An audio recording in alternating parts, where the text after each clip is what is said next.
Good morning, folks. This is Bob O'Brien with the Herman Press that is reporting on a very important story.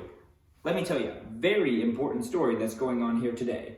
So we are here at Bikini Atoll in the Marshall Islands, and there is a nuclear test that is going on today. We are reporting on the news events of this test and going around and talking to some very important people. This is a historic event. Let me tell you, folks, this will knock your socks off. So, we're going first to the General. General? Son, we live in a world that has bombs. Atomic bombs, hydrogen bombs. Who's gonna get them first? You? Captain Nemo? The commie Soviets? I have a greater responsibility than you can possibly fathom. You weep while cutting onions. You curse the Bambino. You have that luxury. You have the luxury of not knowing what I know. That Hiroshima and Nagasaki's destruction, while tragic, probably saved lives. And the existence of this H-bomb, while devastating and incomprehensible to you, is better in our hands than in Khrushchev's. You don't want the truth because deep down in places you don't talk about at parties, you want me blowing crap up. You need me blowing stuff up. We use words like containment, deterrence, strategic. We use these words as backbone of a life spent defending something. The U.S. of A. You use them as a punchline. I have neither the time nor the inclination to explain myself to people who rise and sleep under the blanket of the very freedom I provide and then question the manner in which I provide it. They speak Russian, but they understand mushroom clouds and shockwaves. I would rather you just said thank you and went on your way. Otherwise, I suggest you pick up a weapon and stand the post. Either way, I don't give a darn what you think. Well, thank you very much, General, for that report. You were just irradiating with truth there, and it really chilled me to the bones, and it seemed like it did to you as well. Up next, we're going to be talking to a local fisherman who is experiencing some of the effects of the blast. And unfortunately, he might not be the happiest, but we'll see how this goes. Konnichiwa. My name is Matasuchi Yoshi. I was a fisherman on the Fukuryu Maru, the boat that was 90 miles east of the Bikini Atoll during the nuclear test.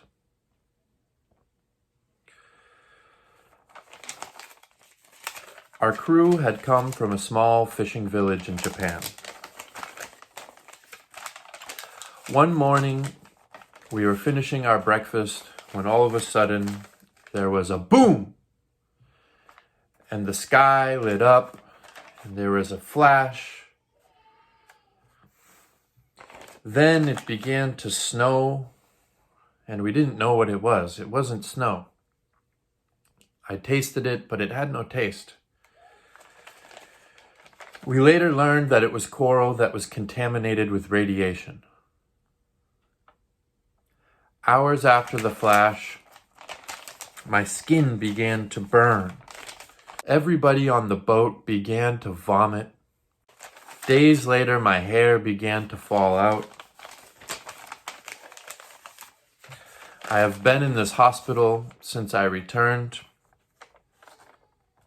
I will survive, but one of my crew members was not so lucky. And I feel like my suffering is not over. My friends and family are avoiding me in fear that I will contaminate them. No one has come to visit me in the hospital, and I fear that the life and the future that I had planned is no longer possible. I'm afraid I will not find a wife and have kids of my own. The nuclear bombs and the testing has had a big impact on my country. My wish is that we can learn from yesterday, live for today, and hope for tomorrow. Well, thank you for your thoughts on that. They are much appreciated as the Herman Press tries to get to the bottom of this historic event. Up next, we have a nuclear physicist.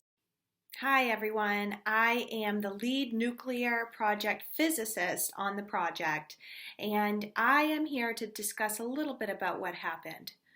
Obviously, it didn't go well. I'm sitting here by myself. I don't really have a lot of friends. I don't necessarily have anyone who envies me or thinks highly of me whatsoever. So let's get into it. The Yankee 1 test on May 4th was postponed. We did learn a lot from the previous Bravo test, as this was going to be a similar warhead as previously exploded. This test was a deliverable hydrogen bomb using solid lithium duratide, and it was tested by the United States on Bikini Atoll in the Marshall Islands. By missing an important fusion reaction, we, the scientists, grossly underestimated the size of the explosion. So our predictions were a little off. We predicted the yield to be about 5 megatons, but in fact, Bravo yielded 14.8 megatons. So this was a little bit of a difference.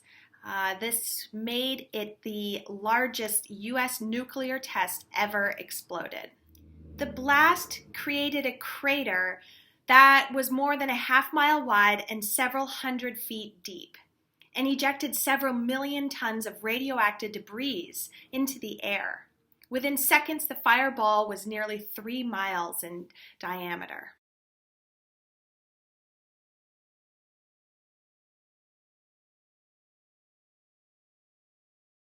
Thank you very much for that report. And just a joke for you fans out there, what's a nuclear physicist's favorite food? It's fish and chips, of course. Last but not least, we are going to be going to a victim from this situation. They were unfortunately caught within the blast radius. This is a very somber portion of the episode where we will see what happened, some of the effects of the nuclear explosion. So, I'm Amy, descendant of a nuclear blast victim. My mother was a child during the Bikini bombings. So no one was living on the Bikini Atoll in the time of the Bravo blast. However, a total of 236 people were living in the neighboring atolls of Rongelap and Utrecht, so 100 and 300 miles east of Bikini, respectively. Residents of Rongelap were exposed to as much as 200 tons of radiation. They were evacuated 24 hours after the detonation. And the residents of Utrecht, which were exposed to lower levels of radiation, were not evacuated until at least 2 days later. After their evacuation, many experienced typical symptoms of radiation poisoning: extreme thirst, burning of the mouth and eyes, nausea, diarrhea, loss of hair, and skin lesions. 10 years after the blast, the first thyroid tumors began to appear. Of those under the age of 12 on Rongelap at the time of Bravo, 90% have developed thyroid tumors. In fact, I have my mother's tumor right here. In 1964, the U.S. government admitted responsibility for exposing the islanders to radiation and appropriated funds to compensate them. Today, there are like 5,000 Bikinians living throughout the Marshall Islands, and many want to return to their native island. But the appropriations from the U.S. government have not been enough to completely eradicate the radiation and do a proper cleanup. So they're still waiting. And thank you for that last report. That was very informative. It seems like we're ending just on time as they're getting ready for another blast. Which, folks, we would not want to be caught in that. Firing time, and I have just been 30 seconds. That's the voice of the control switch marking the seconds remaining. The final switches have been thrown. No one can stop it. The atomic bomb is about to explode. How it will sound, 20 seconds. We do not know how it's going to sound, but 42,000 men here are watching. All of the observers, 10 seconds.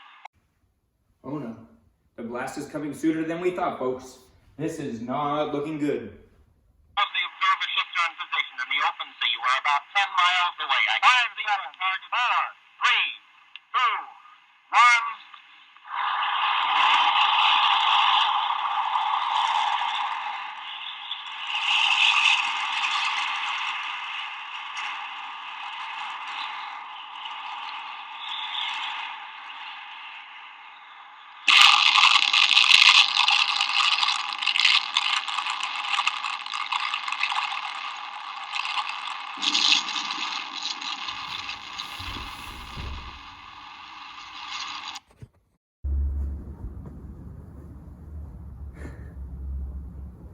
And that concludes our show, folks.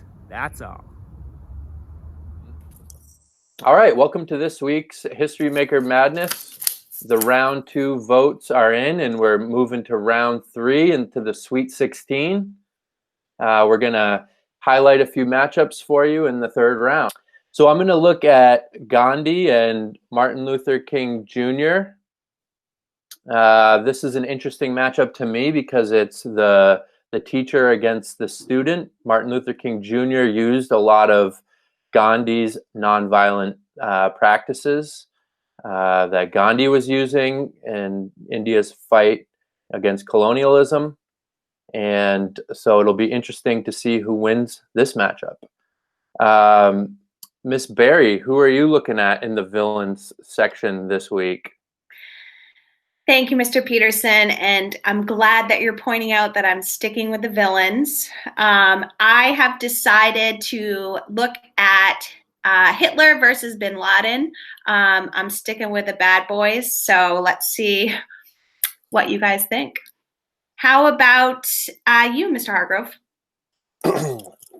Well, I'm going to look at the lost and found match. That would be John Locke, who is the famous English philosopher that influenced American democracy and was also a star on the ABC series Lost, versus Martin Luther, who was part of the Protestant Reformation and believed he found the true way to God.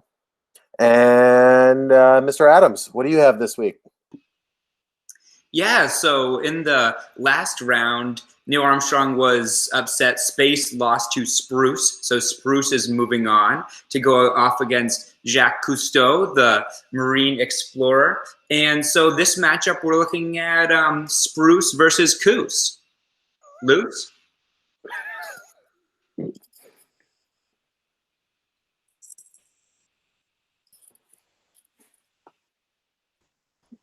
All right, going to politicians.